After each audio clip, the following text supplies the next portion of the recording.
I had to calm Brian down before this episode started. He said, "Hold me back, bro." Just kidding. He's dude tonight.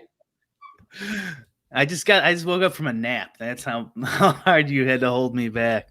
Wow. When was the last time you took a nap? I never take a nap. I don't know. I went back to the gym the last couple of days, and it's been a while. So my body's like, slow down there, old man. Yeah. I have this bet with Davis where we have to read and meditate each day. And today I was so tired, like I started falling asleep during my meditation because normally it's like you get jarred when you start thinking and you remember, oh yeah, I'm meditating, focus on my breath. Today it was like I was starting to fall asleep. So I could have used a Brian Hooper mid-afternoon nap today. Are you using Headspace? I am. Yeah. I did most of theirs a few years ago. I like Sam Harris's new one. He keeps updating it. It's pretty nice. It is. Yeah. My thing, I forget who I was talking to about this, but like when I'm really struggling to focus or my thoughts are going everywhere, I enjoy the Headspace, kind of the nudges. But then sometimes when I'm in a groove, I get annoyed when he comes in and chimes in. So it's like, it's hard to know because sometimes you just want to be with your own thoughts for 15 minutes of silence. Yeah. They have those on there though. I think I haven't used it in a while, but I think they have some like minimal intrusion and stuff like that. Yeah, we got Matthew in the chat. People are very excited for your comparisons to various historical events as they now pertain to sports betting and DFS. So you can't let the people down with your hyperbole, Brian. We're gonna start with the Bronze Age comparison. And we'll work our way. Yeah. So what's this? You told me that you're finally done with BetRivers. I mean, how long has it been? Like just a month and a half, 2 months? If that. I don't even know. They're the first ones to get legalized. They limited me to like nothing. And 100, 110, 120 bucks was like, all right, whatever. Yeah. And then 2 days ago, it was $13 for every market. And then I tried again yesterday for football again, and it was $13. I'm like, fuck, it's not even worth to like go there and click buttons. You know what I mean? So I just cashed out. It's like, whatever. What can you do?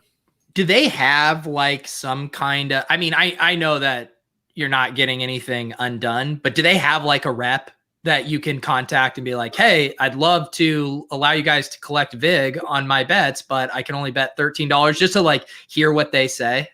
No. But that reminds me, I have like a bunch of VIP points or something on there. I should probably cash those out. That's like the equivalent of you like breaking up from someone and you go over to collect your cardboard box filled with your stuff. Brian's like heading through over there. Like, can I actually cash these in for some lava lamps before I hit the road? Yeah, gotta do it. Gotta get those lava lamps back. You know, you paid for those. There you go.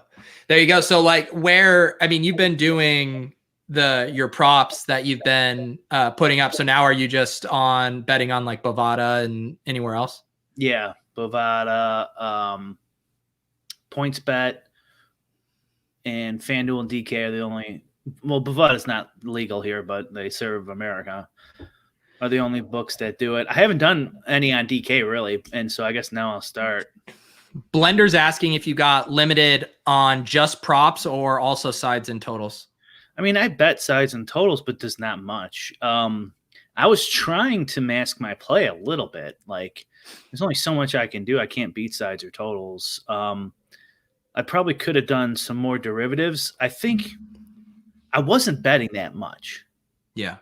Like, my big bet, like, I probably had a couple 500, but most of them were, like, probably between 125 and 250. And so I'm like, this will keep me under the radar, I thought. And then I did, occasional bets here or there. Like I'd look at, some of the pros like give out picks and stuff like that. And I'm like, if I'm even, even if the edge is almost bet out of it already, like I'm close to even and I'm masking my play. So I would do that. Yeah. Just to do flips, just to keep your account in good standing. Exactly. Yeah. And it didn't matter. I think once you get under their radar, you're dead. You're done. What I assume you had a pretty good ROI. Oh yeah. Yeah. Yeah. Like I don't know, 10,000% or something. Really? Okay. Yeah. So you were flagged probably pretty. I'm not even joking. I put $250 on that site. Yeah. They had a $250 bonus.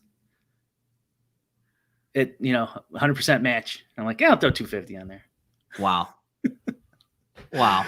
So that might not help, but like, it was probably inevitable anyways. Who knows? Maybe I could have got away with it. Masking your play is important. I probably would have had an overall strategy, a better overall strategy. If it was just the only game in town, and this is the first legal book I've ever had in my life, I wanted to get on there and start betting, Yeah. So, whatever. It's gone. But hopefully I can fuck them somehow.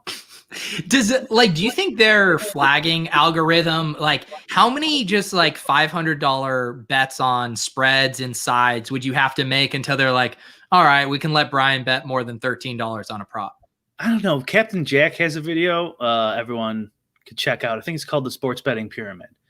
And he gives out his advice on like how much action you want to put on all these other things. But it's like, I don't know, like you're throwing away a lot of EV betting on shit you have no edge in. So I think me bitching about it probably didn't help. I'm not sure. Bitching where? On Twitter. Remember they banned Cash Out King, not because he was good, but because he was a maniac and because he kept tagging him and stuff on Twitter. So they're paying attention. Holy cow. Literally, as you said it, as you conjured Cash Out King's name, he popped up in my TweetDeck feed for the first time. I haven't seen him in ages. By the way, he's on Pepperdine -3.5. He says, hate me, fade me, berate me, don't matter, I'm right. Sounds like a gold star lock right there, baby. I need to open my BetRivers account again. No, Brian, I am not kidding you. I just pulled up his account. The last time he tweeted was October 7th. You said his name and it popped up in my account. I first tweet. Well, we gotta like that, don't we? Oh yeah. You can't reply though. What's the sport? Is this what's Pepperdine? Is this football? I want to go bet it. Oh, it's gotta be basketball. I'm assuming Pepperdine basketball. Okay, I didn't even know. I guess I did know that college basketball had started back up. Yeah. All right, I'm going to tail this bet. This seems like too much fun. Let me. Eli says I have 4 Pepperdine guys north of 75% in DFS today. He ain't wrong. All right, look at this, guys. Eli's making like projections and shit in my Discord for college basketball. Isn't that right, Eli? Isn't that what you're doing? There you go. It looks like the line I can get is -4.5, but I trust him so much that I don't feel the need to line shop this one. There you go. Half a Benji on Cash Out King's first tweet back. How could you not tail him on this? For sure. And I'm assuming it is 3.5 at in college basketball, right? Yeah. Okay. Everybody in the chat is now tailing Cash Out King's Pepperdine. I smashed that Miles Boykin over yesterday as soon as Des Bryant got ruled out. Oh, that was nice. Yeah, and it looks like it wasn't that. So I had him at 12.5 or something like that, and the over under started around 8.5 in the morning. So it was a pretty good bet, anyways. But then as soon as Bryant's out, they didn't move the lines. I think FanDuel took the line down, but all the other ones kept it up. Yeah, I was so tilted last night because I've been trying to like update my showdown process a little bit, and I was messing with it. And it was taking me longer, because it was the first time I was doing it. And then that Des Bryant news comes out like 10 minutes before. And I was just like, I'm not redoing it. I'm just not. And I luckily broke even on the slate, and I probably shouldn't have. But that late breaking news was a real thorn in my side.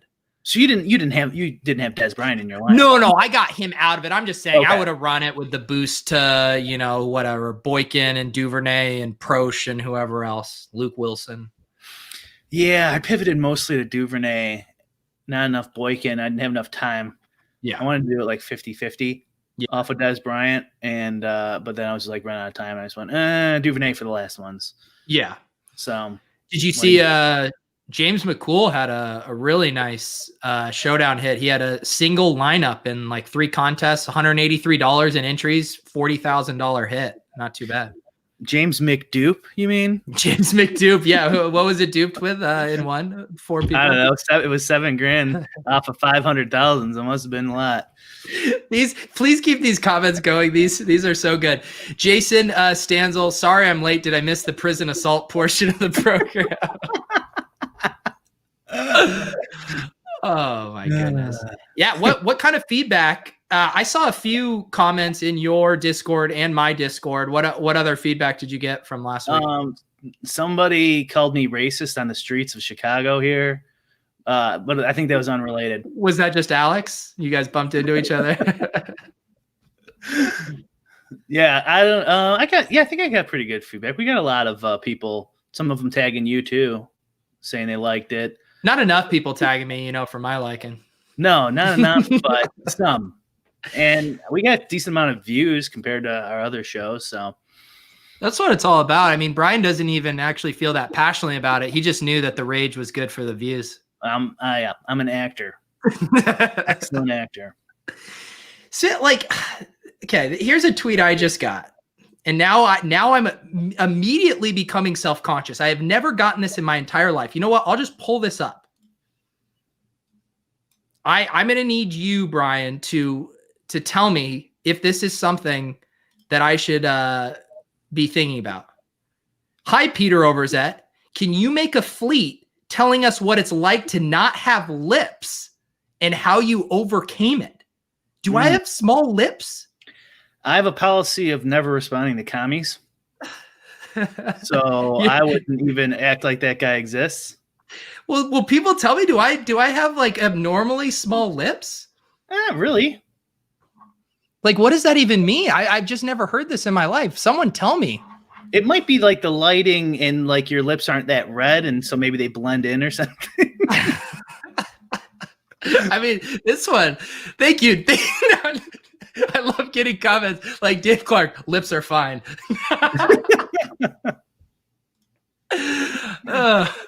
West Coast Jim says this show does remind me of Inside the Actor Studio. Gorgeous Dong says my lips are looking juicy enough for me. I think I do have to consider the source there. Rick, wow. In my Twitter thread, what are we comparing slavery to this week? From Patrick Allen, I think. Who's it? Yeah. There you go. Speaking of, not speaking of slavery, speaking of, did you find someone or you been auditioning people for your newshound opening? Yeah. I'm working with somebody right now. We haven't figured it out exactly yet, but I think so. All right. Can you have them let us know if there's any breaking news on the Pepperdine starting 5? I mean, that's their next assignment. That's the most important project you can think. I mean, if don't you think Cash Out King would already be on that? If he's got contacts with the water boy, like the team trainer. What do you think his process is for coming, like for tweeting out a play? Like, what do you think gets him on that? You got so disgusted just even thinking about it. You're like, I hate even thinking about it. Whatever the neurons that fire in his head that just make him press that button. I don't think there's a rhyme or reason to it. I wouldn't think. Now we're merging our comments. Daniel says you might not get picked first as a prison girlfriend. So there we go. We have now come full circle with my lips. Our talk about prisons. Cobra is trying to add. Cobra, I can't even read this message. You literally just listed an entire best ball team. We can't do that, Cobra. Save it for ship chasing. We'll indulge you with that one on ship chasing. Is that real? I don't know. I can't right now, Cobra. In his defense, I did lift the moratorium on discussing best ball teams for one day. Of course, a lot of teams got through in the Underdog Championship. You are allowed to talk about it today and one day only. Brian, I should check in on the team we made on stream. Remember that? We did a best ball draft. Is that, yeah, that's the Millie winner, probably. It is. Can you even remember a single guy we drafted on that team? No. God.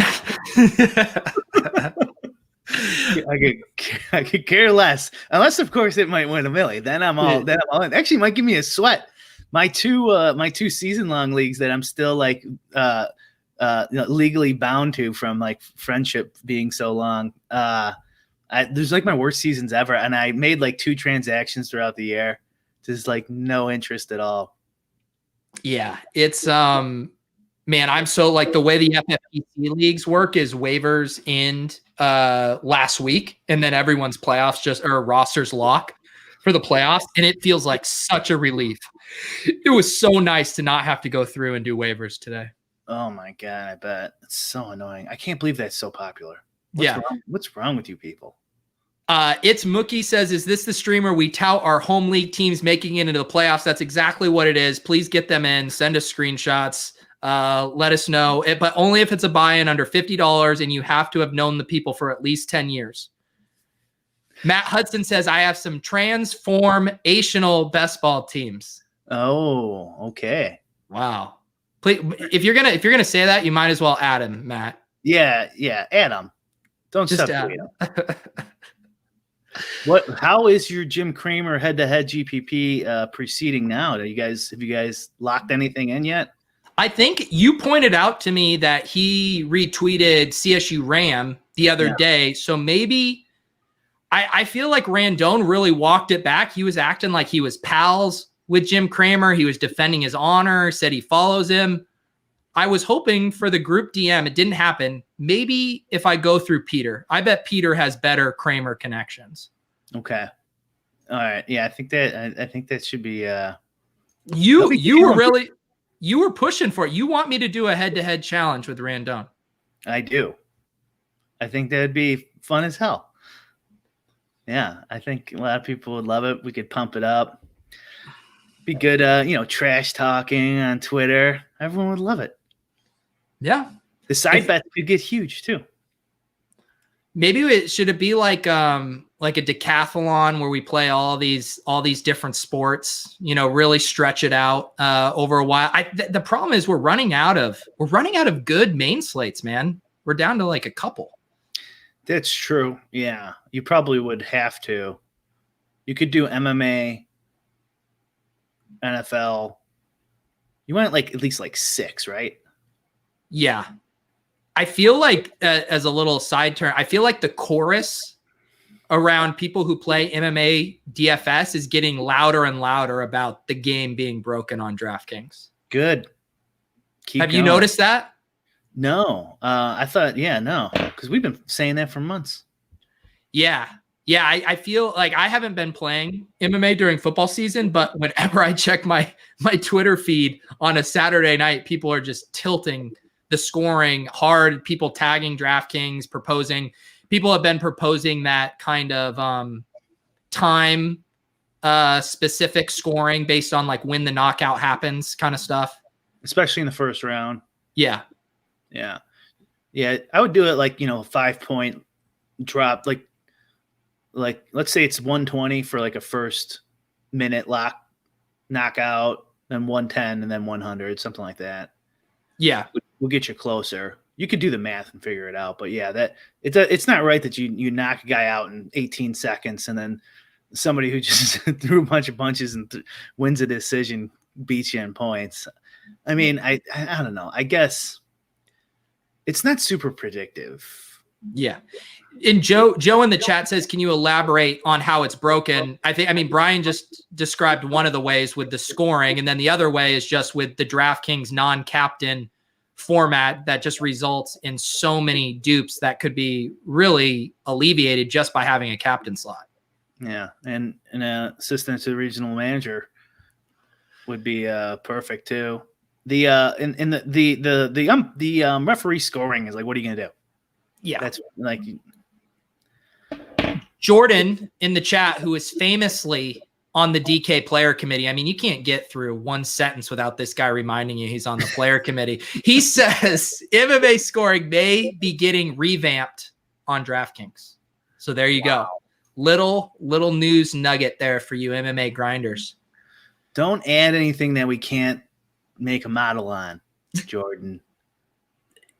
That's really my concern too. I'm just like, guys, if I can't model it, don't even bother. You're gonna just copy everyone else's model, so you're gonna want it to be modelable. So, me and Randone, whoever can spin up the new MMA model fast enough for our decathlon challenge.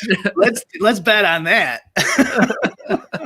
You guys have to like record your Excel screen as you guys are making these models. I'd watch that for hours on my Roku. Like, look at these fucking idiots. That would really level the playing field, I worry. It's like it goes between like one tab's Excel, the other tab is Google, like how to VLOOKUP. Back to the Excel, back to Google. What does match do? Back to Google. Oh my God. Yeah, except it's just never mind. I'm not even gonna go to there. Let's see here. So you got banned by BetRivers. We were going to talk about poker or. You said you watched Brandon Adams had Tom Dwan, the mysterious Tom Dwan. Were you familiar at all when I was doing the man's character about like the Tom Dwan bit that I had? I think you told me about it. I just saw when I followed you first. I'm like, he's only following one person, and it's Tom Dwan. Yeah. So like, back when I first started doing videos, I was doing them for this site PokerTube, and like, I wasn't well steeped in like that era of poker. Like I was obsessed with it when I was in high school and I followed it all. And then I took a lot of time off, and then they're like, hey, make poker videos as man. So I was getting more well-versed, and they're like, Tom Dwan just crushes with SEO. Like if you do a video about Tom Dwan, people will watch it. So I did this thing called Missing Tom Dwan, which was a spoof on, there was this series podcast called Missing Richard Simmons about looking. So I just modeled it after that. And as a bit like searching for him. And it's ironic because Brandon Adams was actually the closest I ever got, because I interviewed Brandon at this poker thing, Poker Night in America. Then I got to know him a little bit at the Gambling Olympics. And when we were there, he was getting lunch with Tom Dwan at one of the hotels. And he messages me and he's like, I'm just finishing up lunch with Tom Dwan if you want to come meet him as Mance. And I'm like getting ready to call the Uber. Like, I'm like, this is going to be so good. I built this up.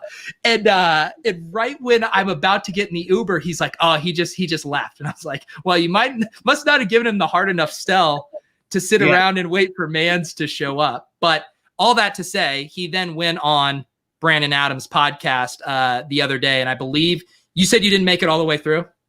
I didn't. About your bit, it would have been funny if you would have like filmed him driving away. Like one of those you could see that in like a documentary. Like we almost got him. Yeah, and that's like the end. Yeah. So I watched like the first 20 minutes, and I think they started talking about the coronavirus or something, and I'm like off. And he looks exactly the same. Yeah, doesn't he? He looks like he's 18 still. Yeah. Yeah, from the high stakes poker days, he looks the exact same. Which he wasn't much older than 18 back then. It was fun just getting to hear him talk, but the problem is because Brandon is friends with him, like all the assumed knowledge, like Brandon knows what's been going on in his life. Like he knows all the stuff, whereas the casual person is like, we want to know what you've been up to, where have you been, like what's going on in all these games in Macau. And he didn't ask him any of those questions, so you're kind of like, Give us the juicy stuff, Brandon. Yeah, in the beginning, not much. Yeah, exactly. There wasn't much on there that kept me watching. You said you had some thoughts on it. What interested you? No, I mean that was mainly it. Like I was hoping for kind of more prodding questions of what he'd been up to, and even the one time, I don't know if you got to this part in it, but he was referencing that in some of these games in Macau, that there's this tradition where when you win a pot, almost as like a tip to the person you just beat in the pot, you like give them money. Like, I don't know how much it was, but it's almost in the same way you tip a dealer. Like you tip the person you just beat. And Brandon kind of started following up on that. And he's like, yeah, I noticed that. And he's like, is that just cultural or whatever? And Tom goes, I can't talk about that. And And he was like, what? And it was so confusing because I just assumed like Brandon that it was some like kind of cultural thing. But Tom's response made it seem like there was more behind what's going on there. And then I was like, okay, now I'm actually intrigued. I want to know what kind of shady business is going on here where he can't talk about it. That's weird. Yeah. Like my first thought is like it goes to like the mob or something, but like then why would you give it to the dude? Right. Like, why couldn't you talk about it? Does anyone know in chat? Is anyone up on the Macau poker scene? Well, that was like back when I was doing the man's Dwan bit. There were all these rumors about like why he was playing in Macau. There was all these rumors that he was like kidnapped by the triads and then like owed all this money and was having to play in these high stakes games to like win or pay his way out of debt. Like there was all these crazy rumors. And I feel like they've never actually fully been addressed. It's like a reverse rounders. Yeah. He's up to begin with, and then they kidnap him. Yeah.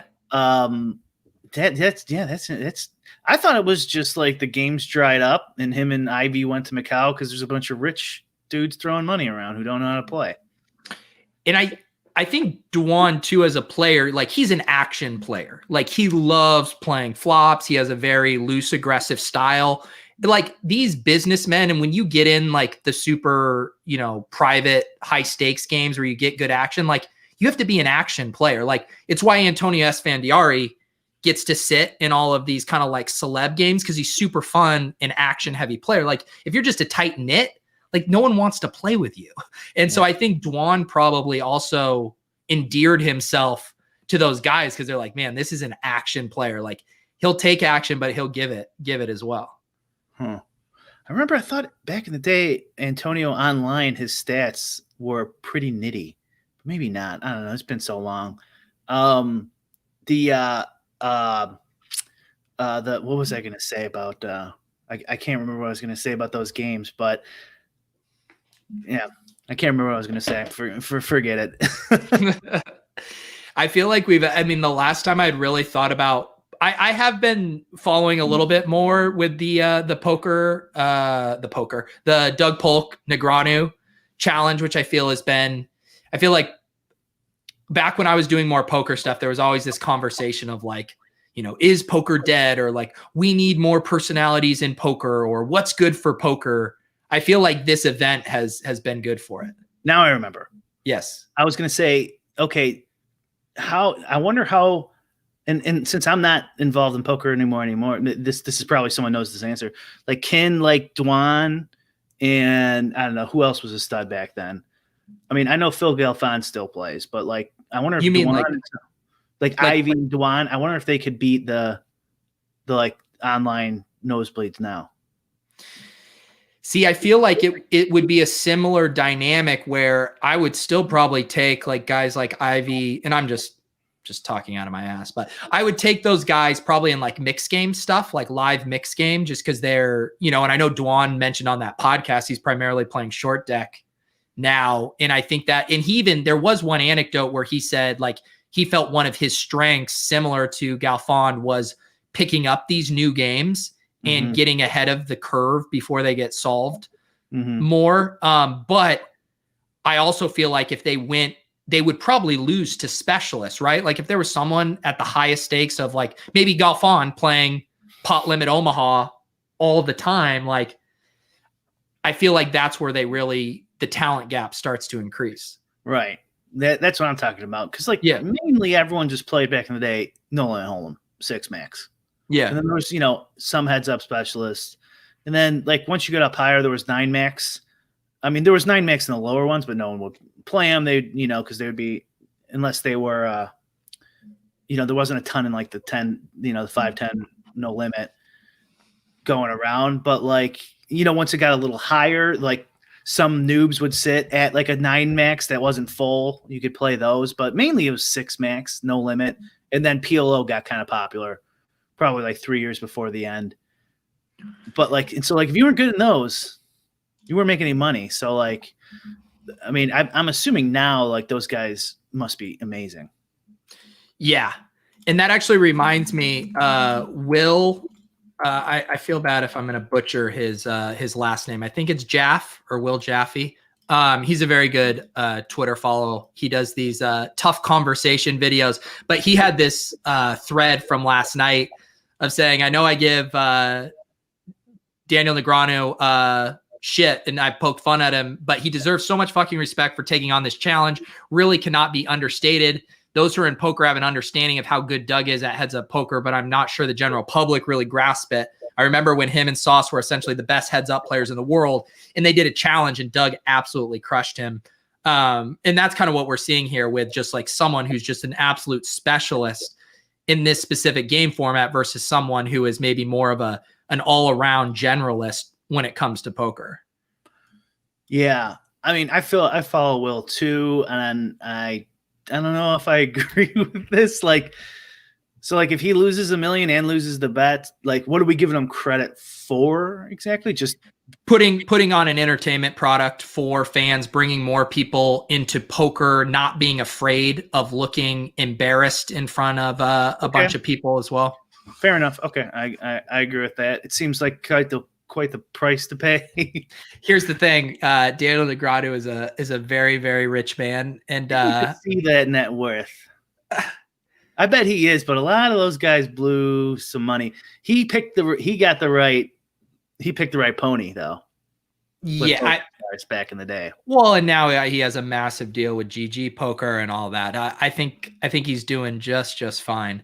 I mean, him and Phil Hellmuth are still, and I guess Ivy, but they've been the ones to leverage their poker personality and brand, I think, the best. I mean, the amount of opportunities that those guys can still get from a branding and marketing standpoint is limitless. I think they make the market on what, if any, poker brands want to work with them. Phil got out of that ultimate bet scandal like unscathed somehow too. Yeah. Pretty amazing. So for everyone who says they hate him, like they're probably not then, because if everyone hated him, he wouldn't have got out of that. Everyone would just disown him. He'd never get a deal again. Yeah. I mean, even the full tilt guy. Well, I guess like people still go out hard after like Ferguson. And when he pops up at the World Series, they get mad at him. People get mad at Andy Duke. Not around. Yeah. There was one other question in here. We were talking about these old school poker guys. Someone said, is Gus Hansen playing again? Can't believe how much he lost on online poker. Gus Hansen is just like a stone cold suburban dad now. Like he's a dad. His Instagram content is like going to Home Depot. Like he is not the Gus Hansen. It's going to be a great summer party animal we once knew. Huh. What's the Patrick Antonius? Yeah. Back in the day. I wonder if he plays anymore. He's friends with Brandon Adams. This kind of bleeds over into what we were going to talk about anyways. With just like, I don't know how to sum it up. Is DFS beatable? How long will DFS be beatable for? Do you want to kind of like bullshit about that for a few minutes? Yeah, you were messaging me about some stuff with like looking at ownership this week, and you were just mentioning how efficient it appeared to you. Yeah, so like the way I do it anyways, normally each week I'll be like overweight on some guys and underweight on other guys. And if I'm like dead even with the field, not that what I do is and I'll be all of anything, but just what I've noticed this past week and a couple times this year, like I'm right around where the field is. Like there's still some guys, I don't have the information saved, but there's still some guys I was over. So like 2 weeks ago, I was way over on James Robinson. And, but last week, like I was over on Waller, but not a ton. So this kind of idea goes, we've talked about this before with salary and ownership. And I know people disagree with me. I don't know why people disagree with me on this. I think this is like logically obvious where like we don't want salary to be dead on accurate, because if salary is dead on accurate, your opponents can't make a mistake, whether they pick them or don't pick them, because the salary is dead on accurate. The same thing with ownership. So like if the DFS gods came down and said Waller's supposed to be 8% owned, right? Given the possible amount of human knowledge, he's supposed to be 8% owned, and then they float back up to the skies. It doesn't matter what side you pick on Waller's, on his ownership, right? You have to then go to someone else. But if the DFS gods did the same thing, they said, okay, no, this is everyone's ownership. And this is what everyone's ownership should be exactly. And that's what everyone did. And this is what the salary should be exactly. It wouldn't matter. We're all just flipping coins. There's nothing you can do. Everything else is just narrative bullshit. If the salary's dead on accurate and the owner and their, therefore the ownership would be dead on accurate, depending how you want to look at it. They're synonymous, because a dead on, if the salary was given to us from the DFS gods, the ownership would be taken into account. I think people can't they don't think they can't think like a little outside the box here. So it'd be like salary wouldn't be like 8,000. It would be like $7,708.67 for this guy. These salaries would be broken down perfectly type of thing. And like, it might go all the way down to a guy's like 80 cents and yada, yada, And so it wouldn't matter what side you picked on them. And so the closer the field gets to that, the less edge you have. In comparison to rake, you might not have an edge at all.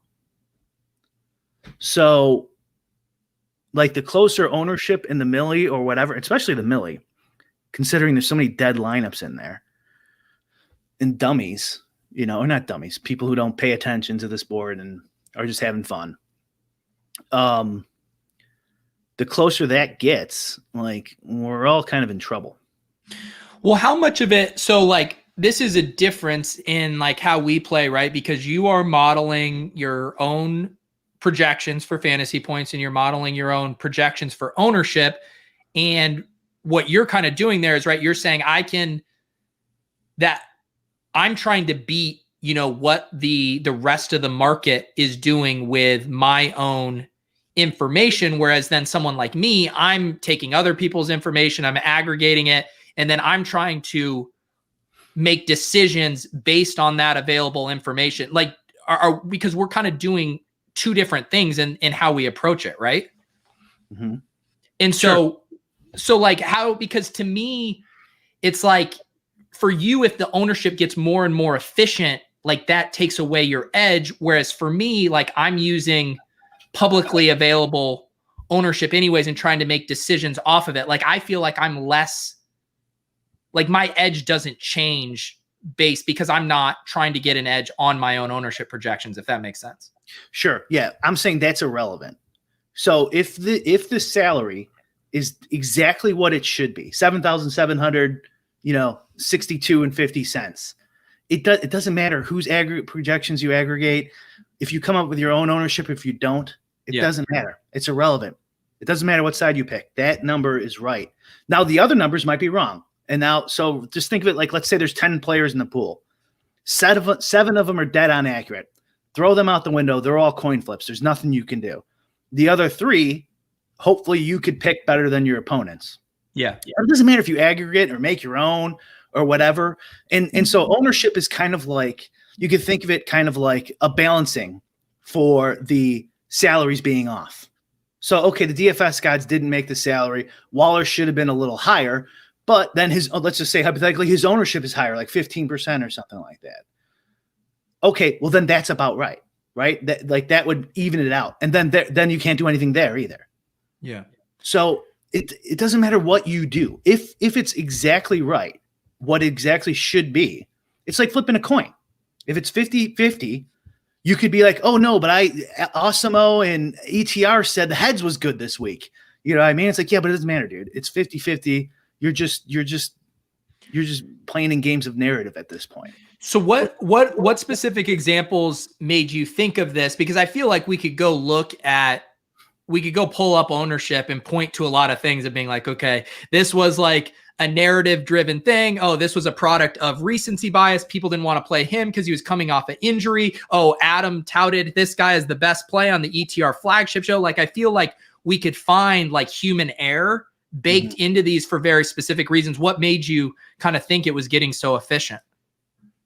Because through my process, I wasn't getting leverage on guys either way, as large as I normally do, like taking stances on people. Because you're letting the math dictate your exposures. You're not saying like, whereas if you were just hand building or manually and say you looked at Darren Waller at 8% ownership and you are like, oh, I want to be over the field on this. This is an absurd ownership percentage. You're saying your math is giving you the same as the field. Yeah. I'm saying, first of all, theoretically, yeah, I'm saying if we get to that point eventually where the numbers are all dead on accurate, like we might never get there, and then we can all try to win at this game of skill. And then I'm also saying theoretically, if you do it, like if it does become that way, that's what it would look like. You would just match the field and we'd all pay the break. And so then I guess I would say, what makes you think that we are trending in that direction? Because it does seem like week after week, there are all these spots where it's just littered with human biases and stuff that maybe isn't actually reflective in what the true projection should be. I mean, I think there's no doubt we're trending in that direction. The players are getting better. The public information's getting better. The prices are coming down for some of these content providers. Ownership's becoming available and more accurate. Theory and strategy videos are out there more. Like it's just eventually, it happens in like the markets get mature across all sectors. Why wouldn't it happen with this one? Mm-hmm. And I'm just using one anecdotal last week as like, oh, you know what? And it's just interesting to think about. And so I messaged you. I'm like, you gotta keep this in mind. And we gotta pay the rake. Yeah. Which can be pretty high. So you gotta pay the rake. You gotta beat the rake first of all. And then you gotta beat all these other people. And then the closer it gets, like the less edge you have. There's just, I mean, this is why I said this carries over a little bit when you were talking about short deck poker. Not that they're going to do this, and it might not even make sense, but you could just like change the rules up, start changing the rules up. Who knows what you could do. I don't know if that's a great idea. Like actually they did try that right on FanDuel. Like it was a different game each week. Do you remember that? Like a year or two ago? No, I remember the stuff with like basketball and throw out lowest score, but that was the last stuff I remember. They tried stuff. It was normally horrible, but at least they tried it. They tried golf too. Their first golf product was 8 players. Oh, so bad. 8 players. You get 4 the first 2 days and then 4 the second 2 days. Yeah.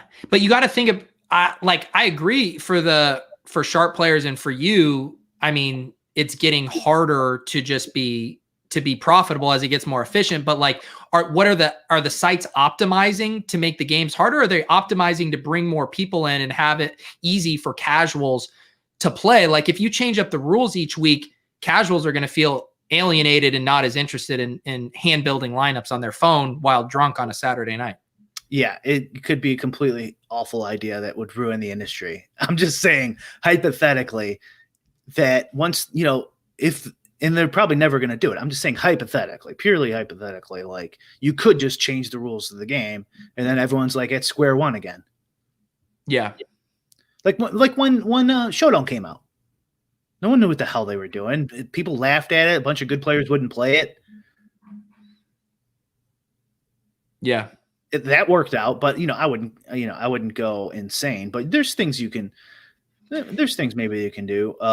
It would be fascinating if you had like a DFS census or some kind of global survey for if you could have everyone who has made at least one DFS lineup over the past year answered a few questions about stuff. It would be really interesting to figure out where people are at. Yeah, that reminds me though of that Henry Ford quote that may or may not be true. Where he said, I hate the Jews. He was racist. There, I made a reference. Where he said, if I asked the people what they wanted, they would have said faster horses. Yeah. I mean, like, I don't know if these people who can't even beat the game or have any clue what they're doing are going to provide us with the next GTO solution to no, but I the game's alive. I wasn't saying for them to like come up with the ideas, have how to do it, but just actually seeing for you, it would be good if they changed the rules like overnight, because your learning curve for solving a new game would be far ahead of me and far, far, far ahead of other people who just casually hand build a few lineups each week. So it's like, that's what I'm just saying of like, would it actually be good for the overall ecosystem? I mean, I see what you're saying. I would say that's going to happen in anyways, all the time and everything. Like the guys who are better at it are going to win first. That's the way it started. DFS started, and it was a lot more. People had a lot better shot in 2015, even though 1% of the guys were really good and everyone else stunk. I mean, it worked before. Yeah. Remember, poker back in the day, it was just flooded with dudes who didn't know what the hell they were doing. Like, sure, the 1% is going to do better, but they do better now. They're going to do better if it started all over again, anyways, or if there's something new coming around the corner. Yeah, and I think there are the different levels of like the top players, and then there's players like me who are eager to learn and leverage all the resources available to get better. And then like I still think that is in just a very small subset of like the whole DFS ecosystem. And then there's just swaths and hundreds of thousands of players who aren't consuming content, who aren't looking at leverage spots, who are hand building winning milli maker lineups where you have the early tight end, in the flex, in the late tight end, and your tight end, like they don't care, Yeah. No, we're not there yet either. Like I said, we're not there yet. This is just theoretical. But like, who knows? Maybe there'll be a product out where like it'll just give you the best lineup, pretty damn close. Gives you 20 quick, awesome lineups that are going to be kind of unique. You don't even have to think about it. You could easily do that now, probably. You're talking about like the next evolution of an optimal, which is actually a simmed lineup relative to contest size, baking in correlation and ownership. Yeah, and then someone just gives it to you, and then who knows? Yeah, that's what you're giving out in your Discord, right? Yeah. Release the Sims. I go into Brian's Discord for like 5 minutes. Release the Sims. I mean, it's like that's a problem with poker, right? Where they have all these solver bots and stuff. Yeah, and like if they end up legalizing it here, the companies are going to have to try to control that. Good luck. Like I don't know if I'm even going to play. I probably won't.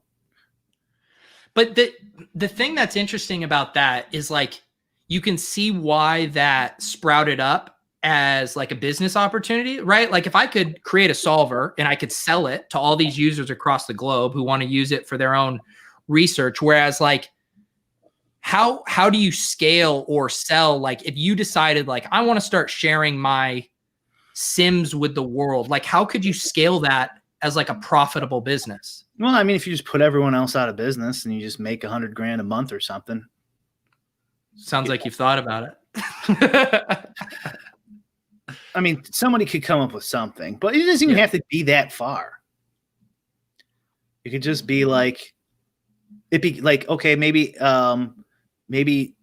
Awesemo and Daily Roto and Fantasy Labs they don't want to do subscription. They just want users and they just give away for free.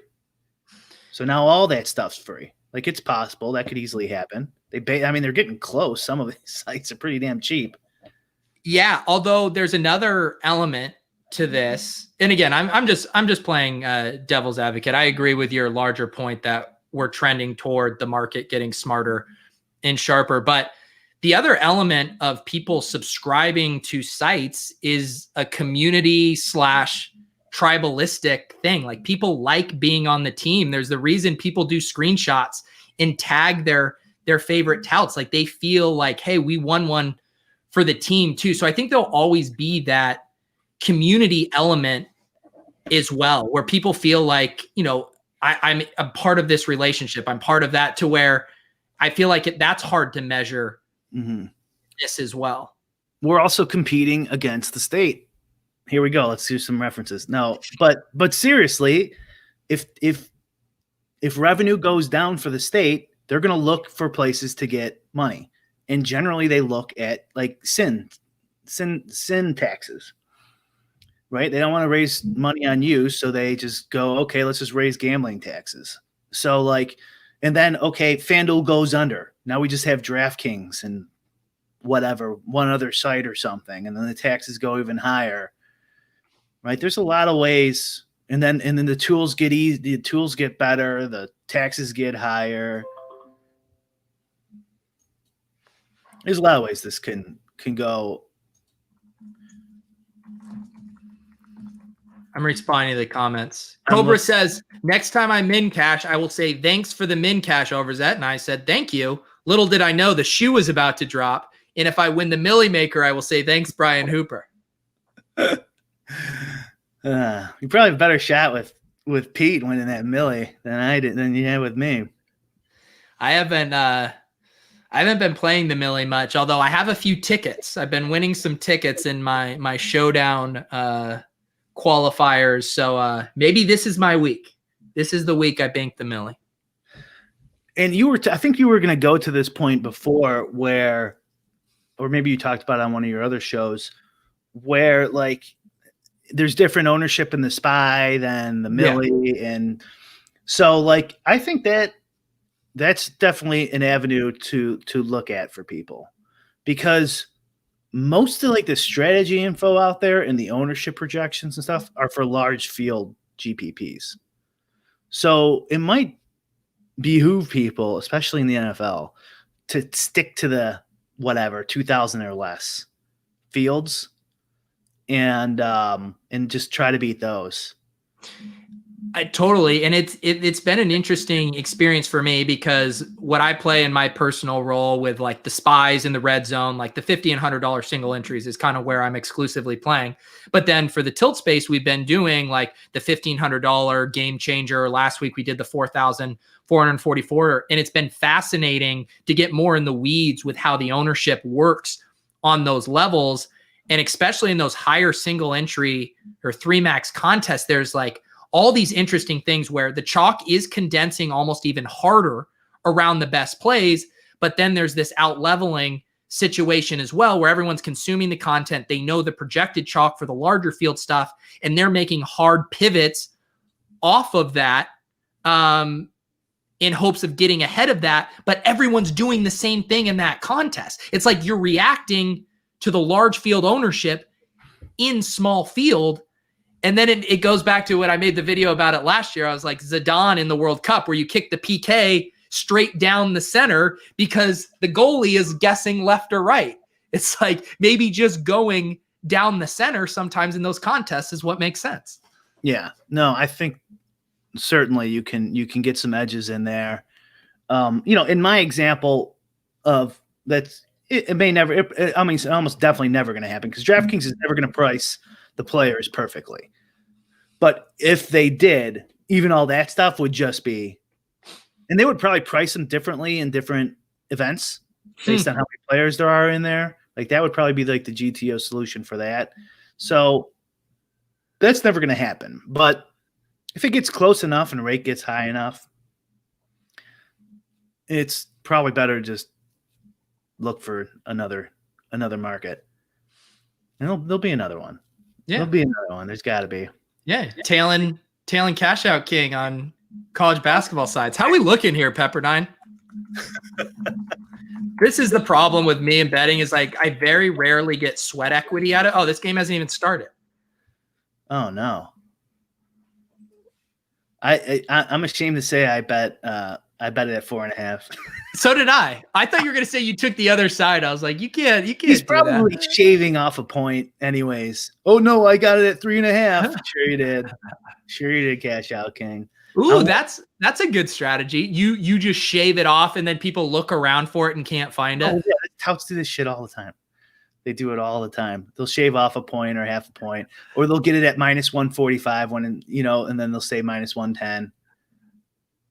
They're full of shit, I'm so triggered. Eli, you always have OnlyFans, Pete. Big market for dudes with no lips. Whoa. I can't believe I let you guys in on this about I don't know. It feels like that was a mistake. I just don't know where people are getting this from, Brian. I don't get it. I mean, your upper lip is like maybe not as red as your bottom one. That's the only one I can think of. This is when you know you've been on Twitter and online too long, where people start pointing out things about you that you've never even heard before in your entire life. Yeah, he's a commie. Who gives a shit? Oh, man. I feel like I get Ryan Tannehill a lot. People say they think I look like Ryan Tannehill. I don't even know what he looks like, tell you the truth. That's at least he used to play for the Dolphins, your team. That is true. It's so funny. We were ragging on Davis today. Did you watch the Soulcast? I watched first 20 or 30. Did you see when I don't know if this might have been earlier. You know what? I feel like Ryan Tannehill, sorry to go off here. I feel like he looks like Britt Devine. A little bit. Yeah. Except longer, thicker neck. Jesus. Britt needs to really get into the gym to thicken that neck up to compare to. Yeah, you're right. It's a thicker. But if you go from that, yeah, you're right. It's the neck. The face is pretty similar. Well, when you inject yourself with that much roids, usually your neck thickens out a bit. You think Tanny's on roids? I think they're all on fucking roids. They're all on something. I would be. Fuck. Well, that's like the whole Will Fuller stuff. It's just like, oh yeah, Will Fuller's on roids. What does he weigh? $150? Yeah, having the healthiest year of his life. Yeah, well, roids can be beneficial. Let him be legal. Let them do what they want. Let them smoke weed. Come on. Yeah. Hey, you know where I stand. This is, what is this? Communist Russia over here? I don't even know a good analogy for this. They insult your lips. They won't let you take any roids or smoke any pot or place any bets. Why don't you pop up this tweet that I shared? Oh, the David? Yeah. Why not? Since we're kind of talking about it anyways. I think I shared it, didn't I? Yeah. I'm pulling it up here. All right. What did you DM it to me? No, I have it shared. Oh, my bad. Sorry. I did DM it to you too, but I got you.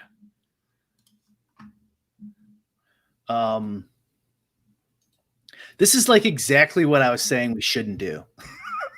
Do what? Kind of just like as a, I don't know, public relations standpoint for like if we get involved or how we should think about this, how we should think about gambling. So anecdotally, stories of bettors being limited are increasing. And of course, it's within the book's legal right to limit bettors. Like that's such like a fucking BoomerCon goddamn talking point. It pisses me off. Like, yeah, I know. I fucking know. Thank you. Here we go. We got Brick from last week. He's bubbling to the surface. What did he say? Oh, if the books thought they'd make money by taking bettors' action, they do so. Okay. All right, David. However, spooks are going, and then here's where he gives us wins you back our defense. If they're going to do this, right, the company should do a better job to identify problem gamblers. Fuck you. Fuck you. How about, why doesn't, in like, are all these studies fake on Wikipedia that link to like government run studies? Like it's not that big of a problem. I can't like do this with, like looking at you. I'm like laughing. So I'm not going to get angry this time because your big smile, your goddamn little lips and big smile. I'm laughing because the chat, they want you to just say something completely over the line in a reference. That shit isn't over the line. It's dead on accurate. What the fuck I was talking about? Yeah, that's what we need to stop problem gambling. Fuck you. Actually, maybe I will go over the line. So I was listening to Spanky's latest podcast, and he was interviewing some old regulator, gaming regulator, and used to work in the sports books in Vegas. And one of the rules they had was that you have to have a phone in the casino dedicated to 1-800-GAMBLER. And I was thinking, like, I would love to see the stats on how many times that phone was used if you subtract the prank calls. Like, subtracting the prank calls, it was probably used like fucking once in 30 fucking years. Like, what a stupid government solution to a non-existent problem. Okay, it exists. I feel bad for the people who are affected by this. I know it affects between 0.6 and 2.6% of the population. But like, it'd be like putting like a self-assisted breathalyzer like on the side of a highway where you like pull yourself over while driving drunk to give yourself a breathalyzer. No, what is everyone doing this? Sorry, my analogy wasn't hot enough. I apologize. That was tame. Yeah, DUIs and stuff. That's a little sketchy. No, but there is tons of like. I mean, I don't even know. Like, and I don't want to use drug addiction rates too, because those are a lot lower than people realize. I can't do this. I want to read Eli's. Brick, I shared you that tweet wanting you to compare gambling to childhood obesity or something else, man. He did share it with me. He did. They're just poking the bear, just stoking the flames. This will piss him off. And this is exactly these fucking media people. Like, and he's in gambling media, you know, ESPN, gambling. It's kind of a mix, but it's like, they're not going to fucking help us. They're not going to fucking help us. And like the goddamn boomer.com free market argument, like, you fucking idiots. Like, okay, here's a shitty fucking analogy for you. Like, if we were on an island, okay, and every business was free of government rule, right? And then a group of people siphoned off a market and said only 4 businesses could be here, and it's $5 million to get in. We'd be like, what the fuck are you doing? And then even if you did that and we didn't like try to stop them, we wouldn't go like, well, there's still 4 free businesses, they're free market, nothing we can do here. You know, it's the dumbest fucking argument. Like, yeah, that's not the world we live in. Like, they're doing this to you. Do you want to do something to them? Do you want to try to fight it? Yes or no? Like, obviously, no, they don't. They have no fucking interest in it. I can't go any further because you're damn smirking. I'm sorry. The chats has been way too good. I see some of it.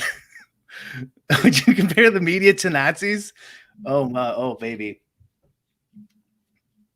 I don't know. Goebbels was a part of the media, wasn't he? All right, guys. We got Brick to about a 7 or an 8. We didn't get the 11 that we got last week. I found out that I have tiny lips. It's been a great show. Good luck with all of our Pepperdine sweats. Hopefully we can all be posting screenshots of our winning tickets around 11 p.m. tonight. We've mentioned the Discords. Brian's got a Discord. I got a Discord. Discords here, Discords there. Brian posts full sims of every slate in there, right? I dedicate 100% of my time to it. Yes. Yes.